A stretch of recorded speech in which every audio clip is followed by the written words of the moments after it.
ಕೆಲವೊಂದು ದಿನ ನನಗೆ ಕರ್ಲಿ ಹೇರ್ ಇಷ್ಟ ಆಗುತ್ತೆ, ಬಟ್ ಕರ್ಲಿ ಹೇರ್ ಮಾಡ್ಕೊಳ್ಳೋದಕ್ಕೆ ತುಂಬ ಹೀಟ್ ಡ್ಯಾಮೇಜ್ ಮಾಡಬೇಕು. ಸೊ ನಾನು ಅಮೆಝಾನಿಂದ ಒಂದು ಹೀಟ್ಲೆಸ್ ಕರ್ಲರ್ ತರಿಸಿದ್ದೀನಿ. Try it. Night cream use ಮಾಡ್ತಾ ಇದ್ದೀನಿ.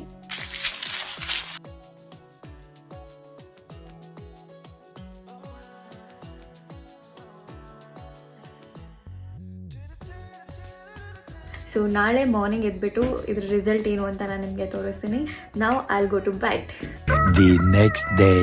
ನಾನು 6 ಅವರ್ಸ್ ಮಾತ್ರ ಮಲಗಿದ್ದೀನಿ. ಅಷ್ಟೊತ್ತು ಮಾತ್ರ ನಾನು ಇಟ್ಕೊಳ್ಳೋಕೆ ಸಾಧ್ಯ ಆಯಿತು. ನೀವು ಇದನ್ನ 8 ಅವರ್ಸ್ ಕೂಡ ಇಟ್ಕೋಬಹುದು. The moment I open it, ಒಂದೊಂದು ಕರ್ಲ್ ಕೂಡ ಎಷ್ಟು ಚೆನ್ನಾಗಿ ಕಾಣ್ತಾ ಇತ್ತು. It's actually not bad.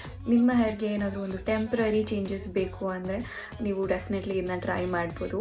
ನೆನ್ನೆ ನೈಟ್ ನನ್ನ ಹೇರ್ ಹೀಟ್ ಕಾಣ್ತಾ ಇತ್ತು. And today I am looking so gorgeous. My hair look so gorgeous. ನನ್ನ ಕಡೆಯಿಂದ ಈ ಪ್ರಾಡಕ್ಟ್ಗೆ 10 out of 10 approved from my side.